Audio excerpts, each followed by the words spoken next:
Good morning. So we can get started now. I'm just going to make some introductions to this webinar on improving accessibility. I'll be your host today. My name's Tara. I'm the OpenActive engagement lead at the Open Data Institute. And we've also got speaking today Andy Davies from Parasport, who's a campaign manager for Parasport. We have Tim Hill from the ODI as well, who is the OpenActive technical lead. And we have Tim Mathias from UK Active, who is head of inclusion. As I've been doing, I'll be giving you guys the introduction and explaining how we use Slido for the questions. I'll also be giving you a quick overview of OpenActive, just for anyone who is new to the initiative and not sure what this is about, because that context will be useful for the rest of today. Then we'll have Tim Mathias talking about insight into the physical activity landscape and the importance of disabled consumers within the sector. And this will be followed by Andy with a real case study talking about how open data and the accessibility properties can positively impact disabled consumers. And then finally, we'll have Tim Hill, who will actually go into open data standards and exploring accessibility properties that we've created and we'll be deploying, and we'll need feedback from the community on those. And then we'll finish off with a 15-minute Q&A, hopefully if everyone runs to time. So if we can go to the next slide. So just to make sure that everyone is able to ask questions, if everyone could please open up a new tab and go to the link in there. So it's just www.sli.do, so it's sli.do. And if you put in the reference OpenActive, all one word, all lowercase, and we'll just do a quick survey on Slido to test that it works for everyone. So just give you guys a minute to join that. So we can see question, had you heard of OpenActive before signing up to this webinar? About half of you have, definitely. And almost half of you have sort of heard something about OpenActive. Just a handful of you haven't heard of OpenActive before, but that's fine because I will give a quick introduction. So for anyone who's completely unfamiliar with OpenActive, OpenActive is a not-for-profit initiative. It is community-led and it is funded by Sport England and stewarded by the Open Data Institute and by UK Active. So the goal is using data to help people get active. It is not-for-profit. We are not here to make money of anyone. It is an initiative. So it is about getting people involved in this rather than any one product or system. If we go to the next slide, why does OpenActive exist? Well, we know that behavior change is difficult. We know getting someone to go from being physically inactive to physically active requires a myriad of factors to make that change. And we know that behavior change is made up of three key areas. So there is capability. Is someone physically capable of doing a physical activity or a specific type of physical activity? And are they also mentally capable of doing it? Are they mentally prepared to take part in that opportunity? Then there's the opportunities themselves. Are there opportunities for someone to be physically active? And perceived opportunities. Is everyone aware of the opportunities that are available to them to take part in a physical activity? How easy is it for them to find those opportunities? And then the other part of it is motivation. We know that someone who's already physically active, their motivation is already quite high. And so it's easy to, they will go further and search harder to find something that they are interested to do. If you're physically inactive, motivation levels are quite low, and it's very easy to become disincentivized from doing a physical activity. So we want to make sure that it's as easy as possible to find and book onto an activity, and that the opportunities that are available are easy to find and to book onto. And we often get asked, why don't we build one big activity finder for all physical activities, opportunities, events, and so on that everyone can search through? And the challenge with that is there are lots of different types of people out there with very different user requirements. And there is not a one size fits all for this. So, what is appropriate for a 70-year-old grandmother, what she might be interested in doing and taking part in and looking for and filtering by, will not be the same kinds of activities that would be useful for her 7-year-old grandson, for example. So we're interested in opportunity data being used in lots of different places to meet different needs and requirements. What we're doing with OpenActive is very new to the physical activity sector. As far as we're aware, no one else has done this globally. We are pioneers in this sector, but it's been very well tested and done in other sectors. So if we look to the travel industry, for example, you say, right, I want to go on holiday. There are lots of different apps, websites, and things out there for me to search through to book onto things. And those apps and services, they have great search tools. They're really easy to search through for availability. You get live availability. You can filter by a myriad of different options and find exactly what you want. And it's easy to pick your option, book it, pay, and off you go. If we compare that with our industry, I say, I want to be active. Where do I search for this? There's limited choice in terms of websites, apps, or services that will help me find what I'm looking for. And if I don't know what particular sport or type of physical activity I want to do, and I just Google it, well, I'm going to have to be searching through lots of different websites and things to find the information I want. It's difficult. There's nowhere easy to search what's available, and the chances are I will give up and remain inactive. So what we're doing with OpenActive is we are focusing on connecting the organizations who provide opportunities. So we'll call them opportunity providers or activity providers. So these could be leisure operators, these could be NGBs, these could be independent activity providers, and connecting the opportunities that they provide with organizations that provide that motivating factor to get people active. I'm sure most people on this call have heard of This Girl Can. You've got activity finders like MoveGB, PlayFinder, iPrescribe, and so on.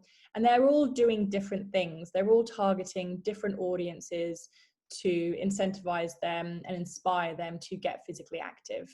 And what we're trying to do is connect the opportunities from the activity providers to that motivating side with the real-time timetable data. So how it works is very simple. We have created open data standards so that everyone can publish opportunity data, that is the things that you want to do, your activities, as open data in a standardized way. So everyone's doing it in the same way. And so if you're an activity provider, you probably put your activities into a booking system that you might have, and that will probably go onto your website. And you can, advertise those sessions, those events, those facilities to your network, the people that know about your website and can easily find your website. And those are the people that will know those opportunities that you're providing. But it's limited. If people don't know about your website or what you do, they're not going to be able to easily find that. After open data, an activity provider does pretty much the same thing. You put your activities into your booking system, but at this point, your booking system has built the functionality to publish your activities as open data. You would probably need to tick a box just to say, yes, please publish my sessions. And it will go onto your website as it did before, but it can also go out to lots of different apps and services that are designed to reach very different types of audiences, which means you get a much larger community reach if you're an activity provider. And that could just be in terms of numbers, but it can also be hard to reach groups as well that you might have struggled to reach out to previously.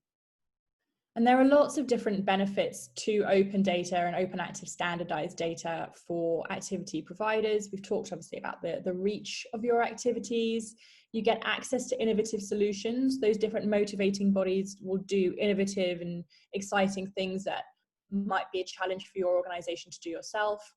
And it also ensures that your data is kept up to date everywhere. You just need to continue as an activity provider, putting it into your own system, and you can keep it up to date in there, and that will automatically push out to all of the different apps and services that could use your data, and it's kept up to date. You don't need to update it in multiple different places.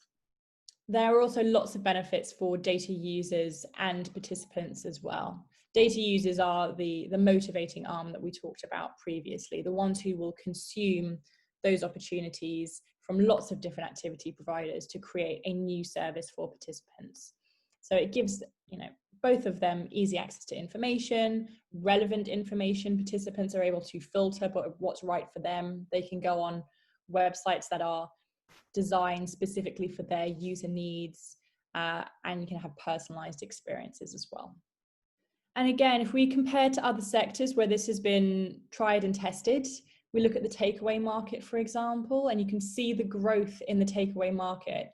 This is just between 2009 and 2016, as you saw the explosion of things like Deliveroo, Uber Eats, Just Eat, all of those things that makes it so easy for us to find and book a takeaway and pick the exact meal or exact dish that we're after and compare different options easily. And you can see the value that has been created in that market. And another good example is in the transport sector.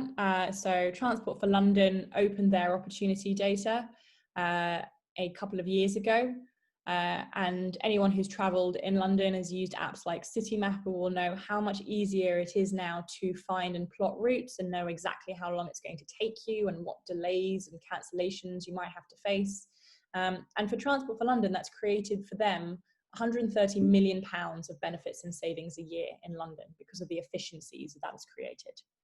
And our focus with OpenActive, it's not just about making it as easy to book a squash court as a takeaway or a hotel room, but there's lots of different ways that open data can benefit our sector, whether it's through active transport, active travel, whether it's through helping people to be healthier and working people with health conditions. It could be around social prescribing, but it's also about focusing on different physical activities or different user groups that might struggle to be physically active, for example, people with disabilities.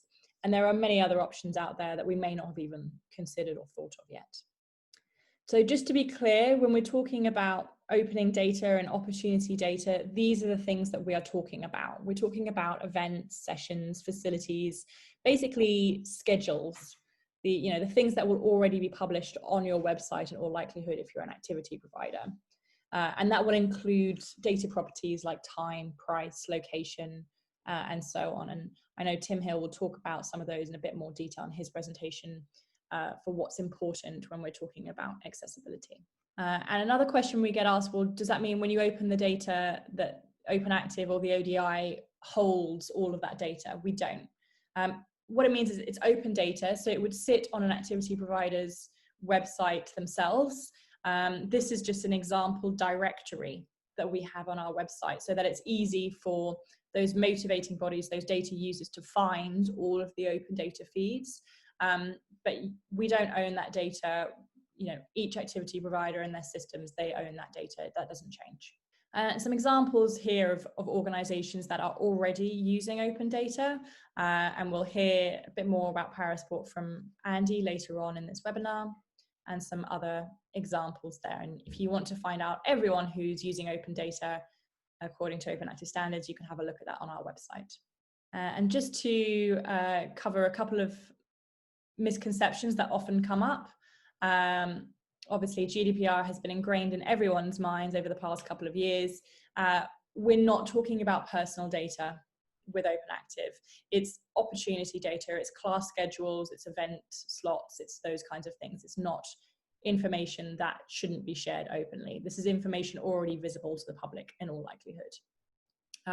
As I mentioned, we're not putting data into one big platform. We're encouraging lots of different ways of the data to be used by different organizations because there are lots of different consumer needs to meet. We get asked sometimes, shouldn't everyone just come to my website? Well, ultimately, I think for activity providers, the goal is to get more people coming to their activities. And if that comes through their website, great. But if it comes from other websites, to come, either to their website and then their activities, or directly to their activities. That's the most important thing, to reach different types of consumers. And the other thing to just note is that with open data, it's all published with a license on it. So you still have control over that data. People are not allowed to pretend that that data is their own data. They still have to attribute it back to you. So moving on, we'll now hear from Tim Mathias from UK Active. Thank you, Tara. Such an amazing introduction as to the OpenActive initiative. Look, I'm Tim Mathias, I'm Head of Inclusion at UK Active. And moving on to the next slide, UK Active are the membership body for the physical activity sector. So on the one hand, we have a bevy of members up and down the country. We represent them, typically the leisure sector. But there's so much more to what we do. Incredible amount of public affairs and lobbying that we do. Earlier this week, we're getting signatories towards the Sports Recovery Fund that should provide some stimulus to our sector in due course. We also do an incredible amount of research into the benefits of physical activity, and we host and run a handful of projects and campaigns to get more people physically active. But in short, our mission is to get more people more active and more often. So if you work in that realm and that is your aim too, we back you wholeheartedly. We're there to represent you too. So as we move on to the next slide, our sector's huge. We're knocking on nearly £8 billion worth to the economy each year, over 7,000 physical sites, and over 400,000 people. We are a significant sector, and you're part of it. But there may well be an increased emphasis. We know that our social value of community leisure alone stands at about 3.3 billion. And we feel we have a real role to play as we coexist and come out of COVID-19. Physical activity really should be key to getting this nation back up and running, figuratively and literally. Moving on to the next slide. Where do we actually fit in with inclusion? I joined the role in March this year, quite curious circumstances, admittedly. But the first thing we did was set out our aim with inclusion, and that's to help our sector become accessed and utilised by all, enabling everyone to be active and participate in whatever capacity they wish. So it could be attending a leisure centre, it could be working within the sector also. But why bother doing inclusion? What's the point of it, brutally speaking? On the one hand, we have to maintain our legal obligations. It's the law in this country to make reasonable adjustments so your goods, services and your provision is accessed by all. Secondly, it's good business sense. Thirdly, it's the right thing to do to reach out and work with those who need it the most and ensure that no one is left out when you provide a good or service. So let's figure out disability inclusion as we move on to the next slide. The purple pound, introducing this concept, is the spending power of disabled people, and it's worth a staggering £249 billion per year. I personally feel that's probably quite a conservative estimate for one. And then when we consider the friends, the family, the support networks in and around disabled people, that figure's surely higher. But here's where it gets quite shocking. Businesses lose £2 billion per month from ignoring or not catering for disabled people. Even more shocking is that the vast majority of disabled people have walked away from a business or a service due to poor accessibility. Disabled people aren't a minority group. 1 in 5 adults has a disability, and we're looking at nearly 14 million people in the UK. Most pertinent for our sector, Sport England data shows that disabled people are twice as likely to be inactive, and the Fantastic Activity Alliance research shows us that 4 in 5 disabled people would like to do more physical activity. The latent demand is there and it's huge in the potential. So moving on to the next slide. Where do UK Active fit in for disability? We've got a programme called Everyone Can. It's a partnership with Sport England and also working with some key partners within the disability sector. First and foremost, there was a comprehensive review and consultation, and we asked over 40 organisations from within the physical activity sector. They include the workforce, disabled end users and consumers, chief executives, through to community organisations, what their views were on how we cater for disabled people. We also asked some other sectors, transport, retail, music and entertainment, for their input into the consultation too. But it was the very first report of its kind which focused solely on the leisure sector. But there was one key theme that came from it. Yes, we definitely need to do more, but we need a more consistent approach to how leisure and activities are planned, promoted and delivered. So our work now, as we move on to the next slide, is quite key. We're working towards this more consistent and standardised approach to accessing our leisure and physical activity sector. And we're going to work across 3 tactical pillars. We're about to move into a phase where we're going to be piloting some initiatives, open data being one of them. One is facilities and building inclusive and appropriate infrastructure. Secondly, a sense of responsibility amongst our staff and workforce within the sector. Fundamentally, that's customer service and having a really good welcome when you turn up. But thirdly, information and communication is generating a familiar journey for a disabled consumer. So when we talk about accessing the sector, the misconception could be it's about physical access, an elevator, step-free access, parking, which is all really, really important. But a key part of accessibility is going to be what we do in advance of that. We're talking websites and this acceleration of digital. COVID-19 admittedly has truly accelerated our use of websites, apps, and that digital infrastructure as well. Look, our vision is for all disabled people to freely access the physical activity sector.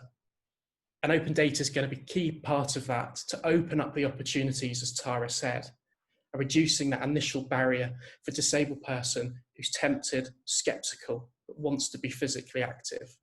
How do they find the opportunities? Open data is going to be a perfect example of how they can do that. Thank you. Thanks, Tim. And now we're going to hear from Andy Davies at Parasport. Thanks, Tara. Good morning, everyone. So I'm here to introduce Parasport as a case study as a user of OpenActive data, and just to talk through the benefits for disabled consumers. So Parasport is a platform and a partnership between Paralympics GB and Toyota. And as you can see, I've got 3 things just to take you through. I'm going to introduce what our platform is and the service that we offer our users. I'm going to talk you through in more detail what that looks like and show you how OpenActive data is best exemplified to give disabled people the information they need before they can start to join a session. And then thirdly, I've got some ideas as to how you guys could get involved. Thank you. So Parasport was relaunched in March 2019. And since then, we've had over 350,000 unique visitors to the website. We inspire fundamentally to get more people active, and we have our activity finder tool at the heart of the website. So as Tara said, behaviour change is difficult, and what we try to do is give participants as much information about local opportunities before they attend the session to make it more likely that they turn up and that they feel motivated and comfortable doing so. As you can see from the right-hand side, we have over 3,000 activities listed on the website. Over 1,000 of those came from OpenActive data, so it gave us a really good start point to be able to show people the level and the breadth of activities available. If we could go to the next slide, please. Thank you. So this is an example of one of the listings on our website. What we try to do is take the information that we have and enrich it with all the information and detail that somebody who hasn't attended a session before might want to see. So I'm not going to talk through the specifics, but you can see there's a real breadth of what we try to inform people with prior to their arrival at the session. And crucially, we bring in OpenActive data, and we put it on the website, and we allow those activity providers to log into our site and to enrich this listings themselves. So they can add to the overview, they can add pictures to show people what the session might look like before they arrive. There's all the practical information in terms of where the session runs, the start times and the geography. And then we're happy to link out to the club's resources too. What we like to do is to ensure that people are able to see what the session looks like before they turn up, and that they're able to contact somebody in advance if they have any questions before attending the session, because we feel that's a real important insight and a real motivating factor to get more people active and more people attending these sessions. So there's a couple of ways that we can continue this work, and we can continue to enrich the number of listings available on our website. We will bring on board OpenActive data in an automated fashion. So if you're able to publish your data in the way that Tara outlined at the beginning, we will bring that onto our Activity Finder tool, and we will help more people see it and hopefully encourage more people to attend your sessions. But we also offer another service, which is to register your sessions directly with ourselves. We've got a register section, on our website, which takes you through all the information that you'd need in order to add a listing such as the one I've just shown you guys. Crucially, what we can also do is take that listing that you've added onto the Parasport website and then publish it as open data. So you've got a couple of options there in terms of getting your session details not only listed on Parasport, but we then have a back-end system in which we envisage being able to publish those listings and make them more available in line with the spirit of OpenActive data. That's all I have right now. I'm open to questions at the end of the presentation, but to summarize, we have benefited greatly from the OpenActive initiative.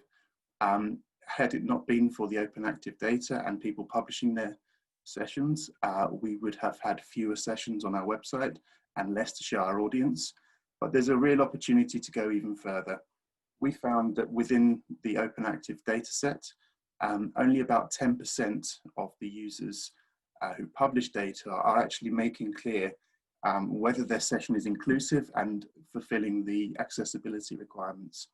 We're going to go on in detail to talk about how you might do that, but I think what it demonstrates is there's a real headroom within our sector to provide more information to disabled people, ultimately to equip them with more insight and comfort before they attend a session that's right for them. Thank you.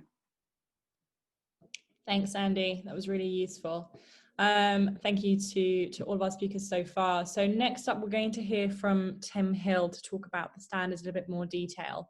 But I just wanted to put a reminder out there. If you have got any questions for me or Tim or Andy, or any other questions that come up in the next presentation, please do put those on Slido. If you look in the chat, you will see a reminder for how to join Slido if you joined a bit late this morning. But for now, I'm going to pass over to Tim Hill, who is the technical lead on OpenActive. Yeah, hi. So I'm the second Tim, and I deal with the technical infrastructure that underlies the OpenActive standards, and thus provides data to platforms like Parasport.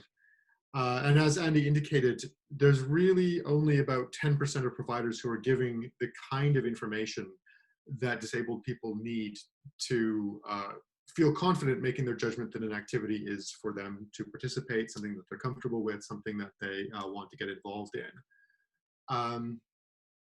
So I took a look at our standards, which are just ways of describing physical activities and opportunities to engage in physical exercise. And upon reviewing those, it seemed clear that they weren't as helpful as they could have been for gathering that kind of information in two senses. The first problem was that it wasn't really that clear what kind of information we were trying to gather. There were a couple of points at which you could provide accessibility information, but there wasn't a lot of guidance about what that might consist of. And in fact, the way that the standards had been written wasn't that informed from an accessibility standpoint, in the sense of what kind of information do disabled people need in order to make clear judgments about what they want to participate in. So the first step to getting that number above 10% was to do a little bit of research into what kind of information was required. And I'm very grateful here to Sport England and the Activity Alliance in particular, because they have been doing a lot of research into those questions for about the last 8 or 10 years. When I went looking, I discovered that actually there had been a lot of surveys done, a lot of focus groups conducted, and so on and so forth.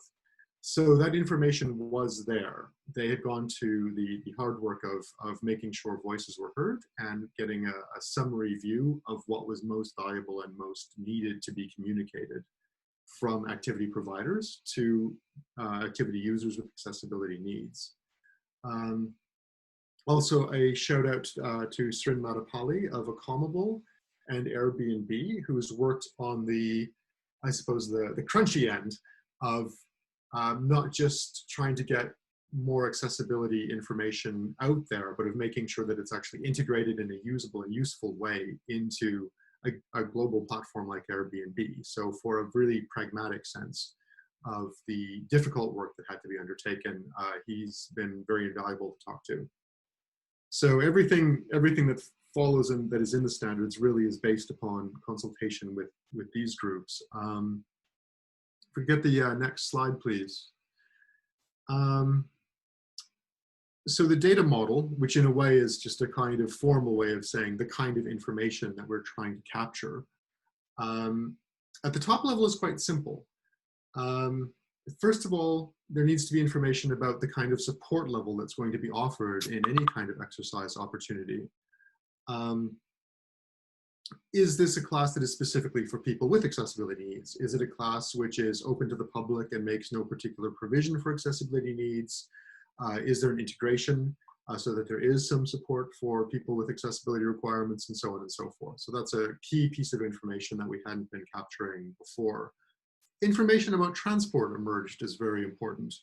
A lot of people with accessibility needs are relying on public transport, and so clear information about how that worked was important. Equally, things like disabled parking bays. We had that information sometimes in our system, but it wasn't, or in our data, but it wasn't always indicated in the same way or in the same place, so that information was hard to recover. And one of the first findings that emerged was that we just had to be clearer about how transport information was communicated. And then finally, there is the question of what kind of accessibility support is actually offered. What does the support that's given to disabled people actually consist of?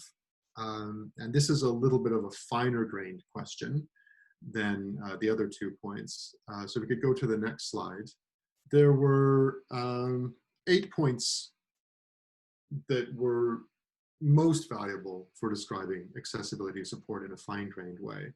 I've just listed them out in alphabetical order here for convenience. The first is a carer policy. There are a lot of institutions that offer, say, free entry or free participation for people who are caring for disabled people or looking after them, supporting them in some way. But again, that information is not always clear or evident.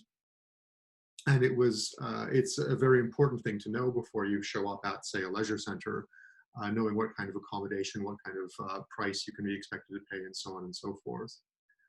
A contact point was extremely important.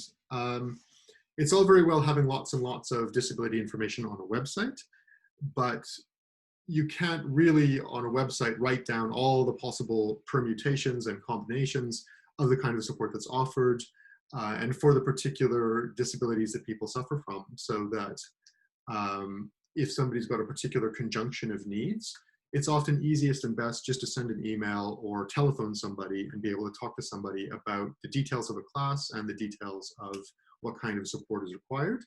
And so contact information and a way of easily getting to talk to somebody who's got a specific focus on accessibility and disability support was very, very important. A description, obviously, of the kind of support offered is very important. Also, the hours available. A lot of the time, there will be, say, particular pieces of equipment, like, say, a pool hoist, for example, which requires skilled and trained personnel in order to operate it. And that personnel is only available through some part of the day. And obviously, that has to be communicated to avoid situations where you show up and there's no support, in fact, available, despite the fact that it's been advertised. Is advance notice required? Again, often leisure centers can offer more support than you'd normally expect. But again, there are personnel who have to be involved. And so there might be advance notice required. So this is very important to flag up early in the booking process or early in the search process to make sure that you can actually ensure that that support is there for you when you show up. Participant conditions supported is kind of an interesting one, because this is the only data point that's more about the person participating than it is about the support that is offered. This is kind of a trickier point because in a lot of the research, it was found that actually the emphasis should be much more on the facility and the kind of support offered. And then the person who's hoping to participate can make a judgment as to whether that's right for them. But that said, it can be a useful shorthand or a useful filter to be able to say, I suffer from, say, heart problems or breathing difficulties and so on and so forth. Having an easy way to communicate that there is a class that is specifically geared towards those particular kinds of challenges is extremely useful. So we are working on defining a vocabulary for describing what kind of conditions or disabilities require support. A review function is very helpful. A lot of private gyms work like this, where it's not so much about the description of the support that's offered, but rather people review the facility from the standpoint of accessibility and indicate what they thought was good or bad about it. And then a URL. So it's often helpful just to be able to provide a link to more information about a class or more information about a facility, saying what kind of disability support there is. So that's the kind of information we'll be trying to get baked into our standards, and thus to get collected more accurately and more broadly across the leisure sector as a whole. That's what we're going to be capturing. However, it is the case that capturing this information is not necessarily going to be easy. Obviously, there's a technical component to it, and then there's an organizational side. So if you're running a large leisure center, gathering together all of the information that you've got, making sure that it is correctly communicated, making sure that the language used is as clear as possible and as accurate as possible. All of those things take time, and all of those things involve bureaucracy, to not to put too fine a point on it. So if we can take a look at the next slide, there's a particular order at which we're hoping to start gathering this information so that we can progressively improve the kind of information that's available over time. So for instance, really every leisure center, for instance, should have no problem providing URL, a link to a web page that describes what their level of accessibility support is, what kind of facilities are available, and so on and so forth. You know, similarly with contact point and whether they require advance notice for particular kinds of support. On the other hand, providing a detailed description, adding a review facility to a web platform, those things are more complicated. So we would see those happening later in the process. So this is kind of the staggered view of how we're hoping to get more information and hoping to help activity providers collect the information that they need to do in order to support the Purple Pound better. So that's the general outline. Obviously, there's a lot of details that fall out of all of those in both technical senses and in terms of the semantics, the meaning of the information captured. If we just get the next slide, please. I would really solicit contributions from anybody who has a view on these matters to contribute to the discussion. There's two main channels for that. One of them is, if you're technically minded, you probably have a GitHub account, and there's a very long discussion about all of these issues on GitHub that you are free to participate in. It's open to anybody with an account to comment there, and we will keep the discussion going there. And for more involved discussions and for situations where we really want to come to a resolution of some particular issue, we have a W3C community group, and that meets every 2 weeks. And we hash out issues in live meetings. We record those meetings and we put them online. Again, the OpenActive W3C community group is open for anybody to join. So if taking part in those conversations is something that interests you, please follow the link provided there and follow the procedure for joining the community group, and you are welcome to participate in those meetings as you see fit. And that is everything from me. Thank you. Thanks, Tim. So as we mentioned, if anyone has any questions, please put those on Slido. The link is in the chat function. We're not using the Q&A function at the bottom of this page, so please put those questions on Slido. If you have put them in the Q&A, we will endeavour to put them onto Slido as well so that they show up on the screen. If you are new to OpenActive and you want to get involved from a non-technical point of view as well as a technical point of view, we do have a website, we have a blog, and we also have a monthly newsletter that you are welcome to sign up for. When you see these slides after this presentation, you'll be able to click on those links to sign up to that newsletter and so on. And we also have fortnightly engagement calls that anyone is able to join if they so wish. Just let us know. And we also have an OpenActive community on Slack as well. Tim has put in some links around getting involved technically around accessibility. If you have general technical queries, there is also a link there to reach out to Tim. And if you have other questions about getting involved in OpenActive or publishing open data, which is designed to get people more active in your opportunities, or you want to improve the quality of your open data, particularly around accessibility, please drop us a line at hello@openactive.io and we will help you go through that on a one-to-one basis as well. So top questions that we've got through so far. You can still add more questions if you like. We've got about 11 minutes to answer some questions. Question from Roz, is this an extension to the OpenActive booking specification? Tim Hill, could you answer that one? Sort of. So the OpenActive booking specification is built on the OpenActive opportunity specification. So it's the opportunity specification that models classes and times and that kind of thing. So the accessibility aspect is an addition to the underlying opportunity specification. Because it might be the case that some systems won't support booking, but it's still important to have the accessibility information there. So it's on the underlying spec rather than the booking spec. Thanks, Tim. And just to be clear, for anyone who is new to OpenActive, there is opening the data. So that is what Tim was talking about with the modeling specification. And that is where we are adding more detail around accessibility. And then there is a separate booking specification for allowing the two systems to communicate with each other to allow for bookings. But you can't have the bookings without the open data to begin with. So that's just a bit more clarity on Tim's point there.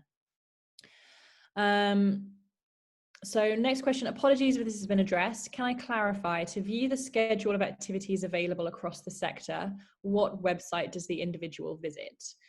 So this is the beauty of open data, really. There is not one single website that we're talking about here.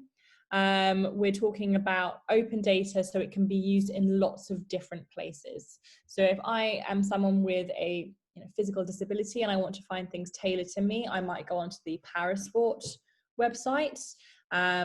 If I am just looking for something that supports me as a woman, I could go on the This Girl Can website and so on. So the power of open data is the activity providers publish their opportunity data once, usually on their own booking system, and that information pulls in automatically to all of the different areas that can be used that reach different types of users and user groups. So there's not just one website to meet all user needs, because there are many different user needs out there, and we don't think that one website can cater to absolutely everything. Next question. We use the Open Places feed, which we're told doesn't support searching places by accessibility. Can you confirm this is the case and when it will be addressed? I think that's another question for you, Tim Hill. I think what I'll need to do there is look at that in more detail.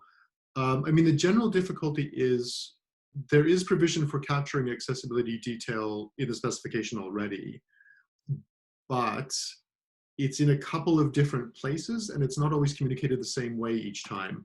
So it can be hard when you're doing a search to, I suppose, hit all of those different ways that that's communicated. So I'm afraid I need to dig into that in more detail. I mean, unfortunately, in a general my general sense would be that it won't be kind of a single fix of saying, oh yeah, actually, this is misspelled or something. It's probably not one bug. It's probably about data across the sector as a whole. So that can be improved, and it can probably be improved fairly rapidly, like over a quarter or two, but it's not going to be like, oh, I went in and I fixed it. Thanks, Tim. And if any of you have asked a question anonymously and you would like a one-to-one response for that, please just drop us a line and say, I was the one who asked that question. Can I get a one-to-one response for that? Oh yeah, like really happy to answer that one in more detail, because I suspect it's probably messy and has a lot of details. Yeah, I think that might be a personal, not personal, but a very specific issue there. Another question, sorry, another one for you, Tim Hill. I think this is expected a little bit. Will OpenActive have a taxonomy of accessibility terms that could describe a location, for example, has hearing loops, or is that too simplistic an approach? Yeah, it's kind of a two-phase thing.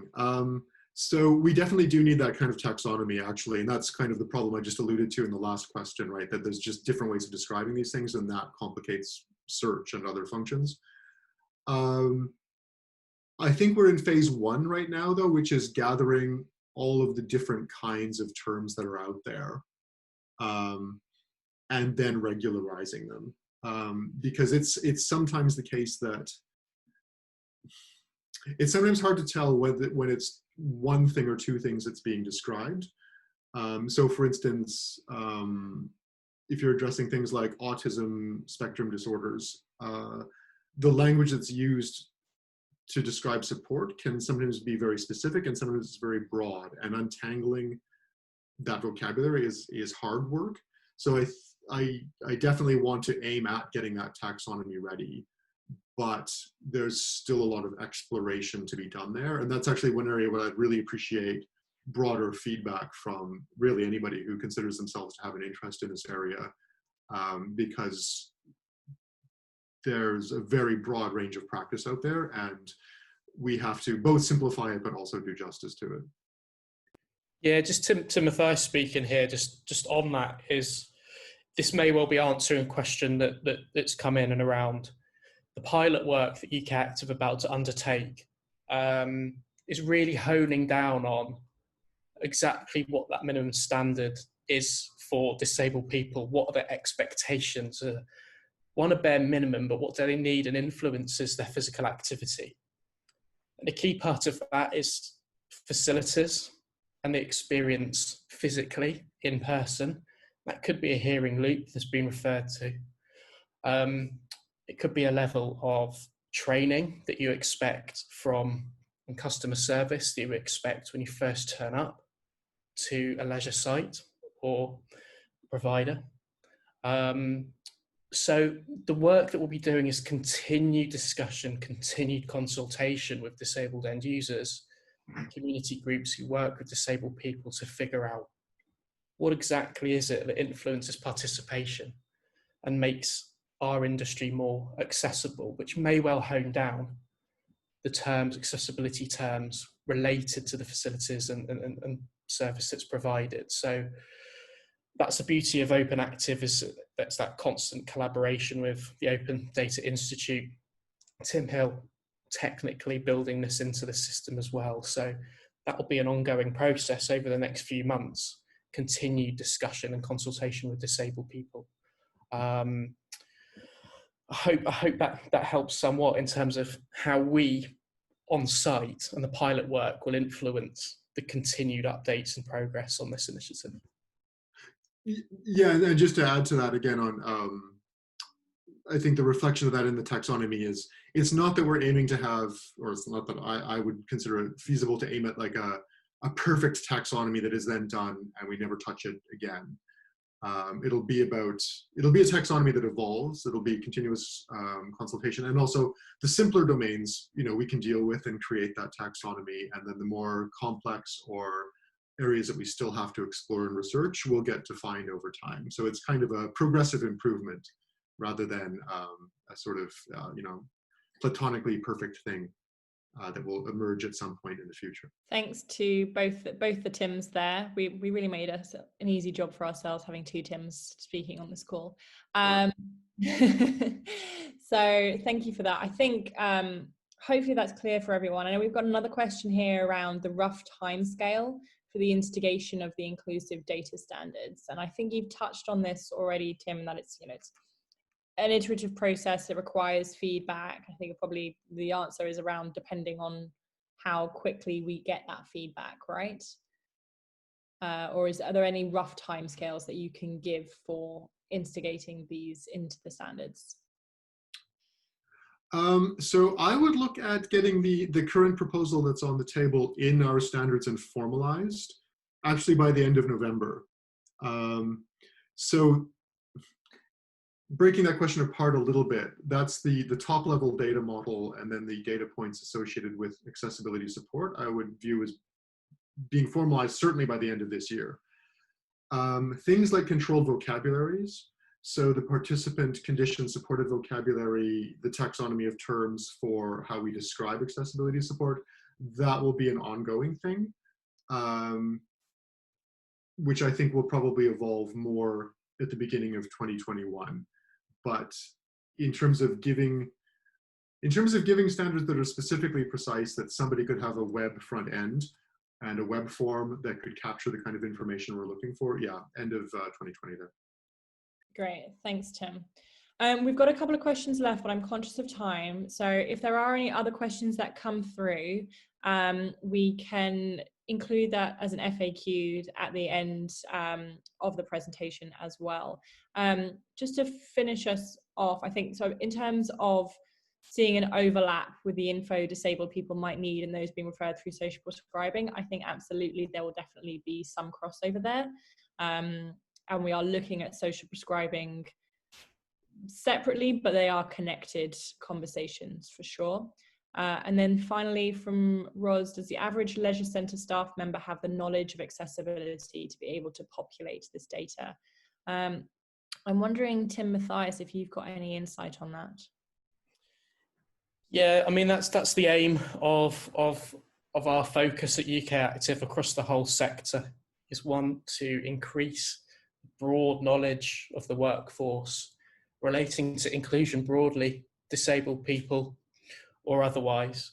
Kind of linked to the question around social prescribing, the accessible properties of open data are applicable to all members of society, not just disabled people. They're going to benefit people in the 50 to 70-year-old category, people with long-term conditions. So I know we've been very disability-centric on this webinar so far, but this really is going to benefit really a wide range of end users and people dialing into open data. Back to the question around leisure centre staff, the intention at UK Active, as I said, is to work towards a standard and consistent approach to the way we deal with disabled people, the way we approach inclusion, and that will include the information that's expected of a leisure provider. So that's what we're working towards. So it should be common knowledge and commonly accepted. This is the minimum standard you should be putting out there and populating as an activity provider or as a leisure centre. So in answer to your question, yes. Great, thanks, Tim. So the last one we had, which wasn't necessarily a question, but someone says they work for Ordnance Survey, finding this really interesting. Ordnance Survey is looking at how to share accessible routes. Please get in touch with us and we can talk about this in more detail, because I think that could be really useful conversation with Tim Hill as well. Yeah, we've done some thinking along those lines, yeah. Great. So that's everything from us today. Thank you everyone for joining. We will be sending out a follow-up survey after this webinar, and the slides will be available at the end of that survey, and we'll be sharing a recording with everyone who signed up to the webinar later on this week once that video is uploaded to YouTube. So if you have got any questions, please do drop us a line, let us know. If you've got any other questions for our other speakers, Andy and Tim Mathias, also let us know and we can pass on your details to them as well. Thanks to everyone for joining. Thanks to all of our speakers, and have a great day.